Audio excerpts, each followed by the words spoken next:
How to add a component in Figma. In today's video, I'll show you how to quickly create and add a component in Figma.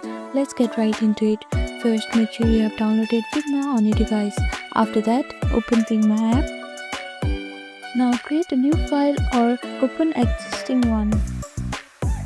After that, select the shape, text or group that you want to turn into a component. Here I have chosen this text. Now right click on your selection and choose create component. Or you can also simply press Ctrl plus Alt plus K. And on Mac you can click on Command plus Option plus K. Once it's created, rename your component for better organization, especially if you are building a full design system.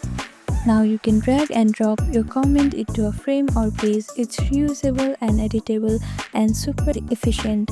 Remember, changes you make to the main component will update across all instances automatically, and that's how you add a comment in Figma. Thank you for watching this video. Please do not forget to like, share and subscribe to our channel, and comment down below if you have any other queries.